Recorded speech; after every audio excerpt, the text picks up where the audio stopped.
Welcome to Toffee TV. It is the match preview. Everton versus Manchester United.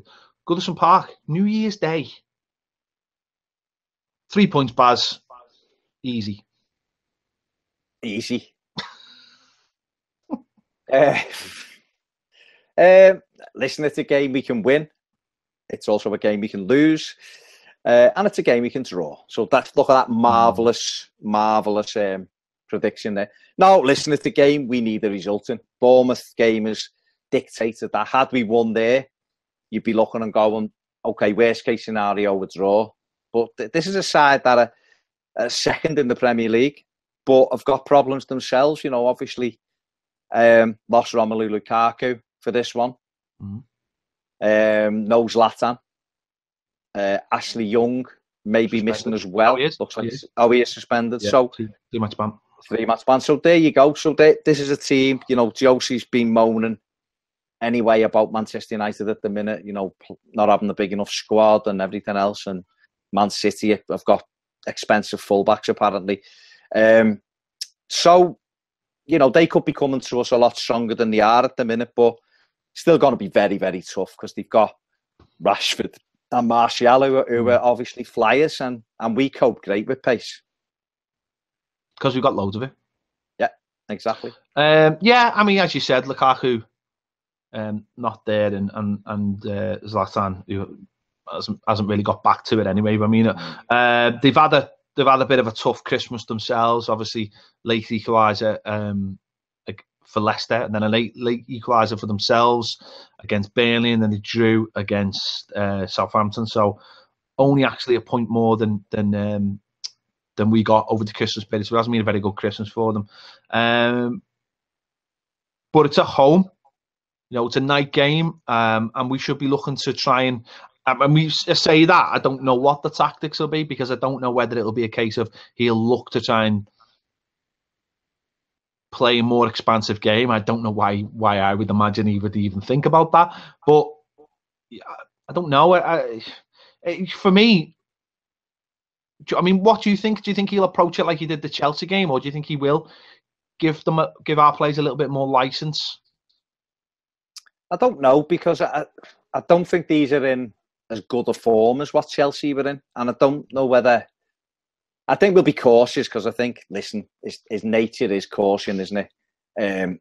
But also our players dictate. I wonder what he would be like with better players, or a few of his own players as well, because it's difficult to really judge Sam Allardyce, Pet, because Bolton were strong defensively, but they were still good on. I mean, I remember them coming and beating us 4-0 at Goodison.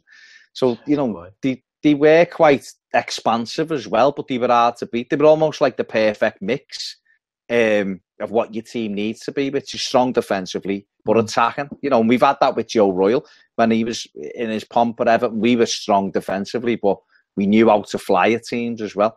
So, but at the moment, he hasn't got those players, and he's made no bones about that.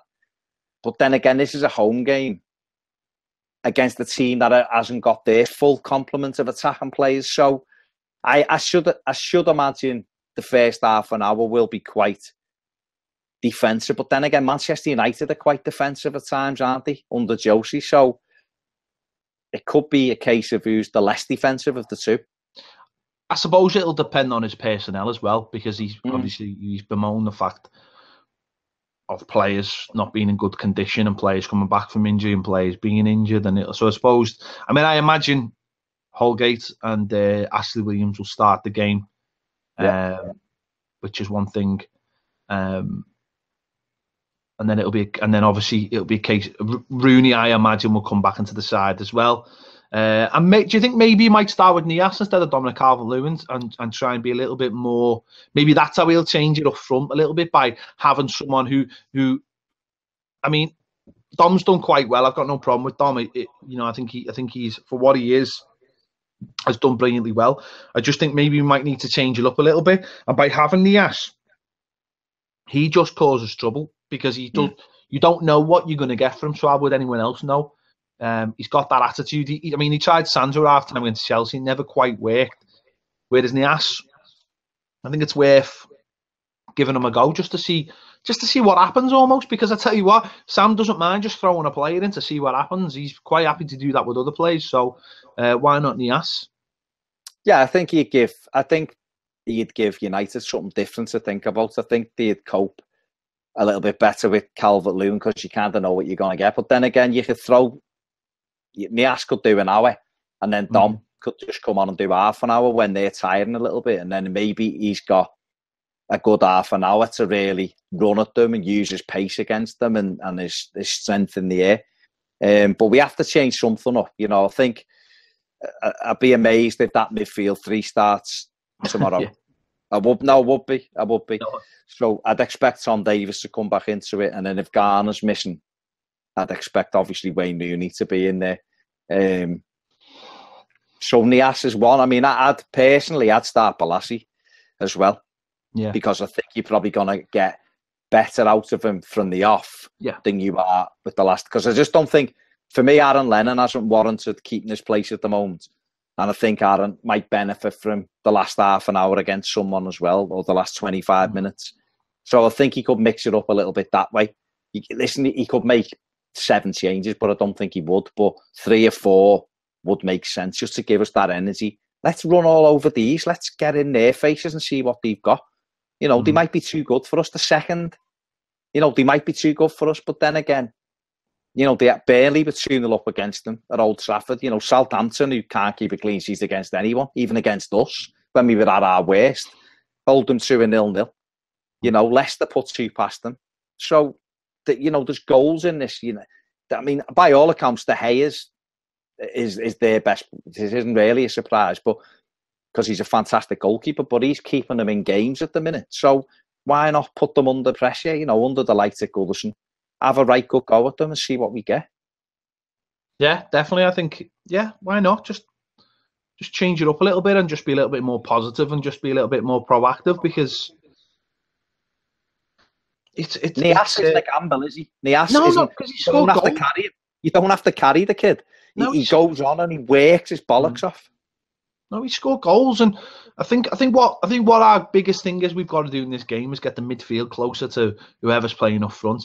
Yeah. Because in the last 2 games, the gap between the midfield and the centre forward has been far too big against 2 shite teams, as far as I'm concerned. So I think that's got to be adjusted. And Allardyce can talk all he wants about not having players who affect games. Well, if you don't allow players to affect games by being negative, then it won't happen. But don't get me wrong. Listen, I can't sit here and say I haven't been happy with the tactics about trying to get, you know, clean sheets and that. But if you're not prepared to just have you know, that might just be Rooney being back. That might be the thing. Rooney playing might be the thing that does help create that. And the fact that he hasn't played from the start in the last 3 games might be the reason why we have looked so poor in the attacking thing, because he joins it up all nicely.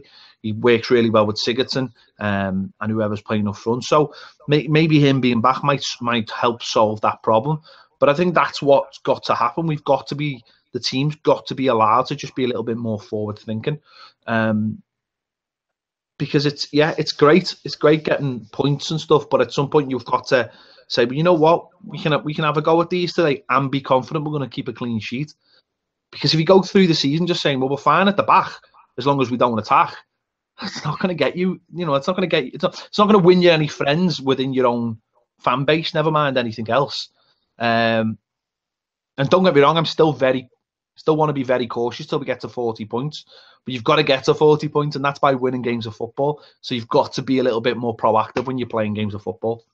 Yeah, definitely. And we're at home, you know, and a win against. I mean, if we could beat Manchester United, what that would do to confidence levels, and that would buy him some, you know, some, not time, because I think he's got that anyway, but I think it'd win back a few people just to get a big result like that. And then obviously going into January, where we've got the opportunity to strengthen the side, you know, I think that would certainly help smooth a lot of things over. If you can see where we're going to get wins against those sides who were up there, and we can with the crowd, it gives the players that belief that what we're doing is right. It gives the fans the belief what we're doing is right. And it boosts it then by bringing players through the door, you know, and hopefully this is the month we ship out half a dozen or certainly 3 or 4, and we replace them with 3 or 4 better than what we have. And if we do that and come out of January stronger than what we go into it, then it opens up the last 3 or 4 months of the season to try and finish as high as we possibly can. And who knows where that is? But if we go out tomorrow and we try and hang on and we don't do anything, especially given the way we've played against West Brom and Bournemouth, then we're just putting ourselves under more pressure. Had we won at West Brom and won at Bournemouth, I'd go, you know what?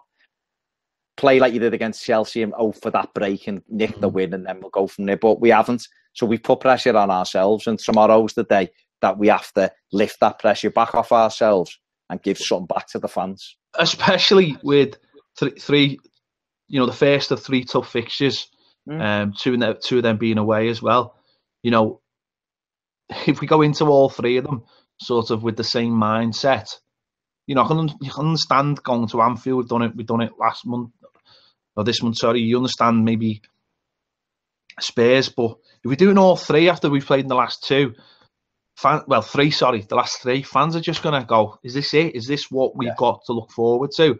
And, that fans only remember, the last game. You're only as good as your last game as such. But if you do for a month, then you're in real trouble. So I'd just like us to be a little bit more positive, have a little bit more of a go. Of course, be calculating. Make, do things when you need to do them, but if you're just playing the whole game out just to nick a point, that wears fans down. And I know we're fickle. Of course we are. Of course football fans are fickle. You go back to the Southampton game like we've done, and you'll sit there and go, this is horrendous and we're going down. But football fans are fickle, and they just want to be entertained just a tiny, tiny bit. And no one's saying it's great and we've been brilliant and fucking hell, I went to see Back to the Future yesterday and I wanted to be back in 85 like that. That's the last time we were any good. If I was Allardyce, I'd be saying to me players, shoot on sight. Let's get this shot on goal up to 15 and 20 and make something. I know would, because playing it out with passing it around in midfield and around the edge of the box isn't doing anyone any favours. Sigurdsson, I'd be saying, hit it every time you get it. Wayne Rooney gets shots away. Let's get the crowd behind us. Let's make Manchester United feel like they're in a game. Let's get everyone united. You don't unite the fans by letting moves break down on the edge of the box because people get frustrated. You unite the fans by having attacks and having shots, and then the crowd get involved in the game and then they pull your players through. And this is the moment to do it tomorrow. It's a big game. It's a game we have to get a result in. Yeah, and it's a game they won't be looking forward to, I think, because they'll be looking forward to, they haven't been scoring a lot of goals recently, and the form's been inconsistent. So they'll be looking at it thinking, well, if these park the bus, these might sneak one against us. So let's, I don't know, let's try and go against their fears and try and sneak a victory against Man United. Anyway, let us know your thoughts in the comments. As always, it is New Year's Eve. Recording on New Year's Eve, so have a lovely New Year's Eve. Big thanks to everyone for watching in 2017 and driving us forward in 2017, whether that be on YouTube or Patreon or just watching videos on Facebook or on Twitter, whatever it's been. Big thanks for supporting us. It means a lot, and we'll see you in 2018. All the best. Which is tomorrow. Yeah, all the best to everybody. We'll see you later.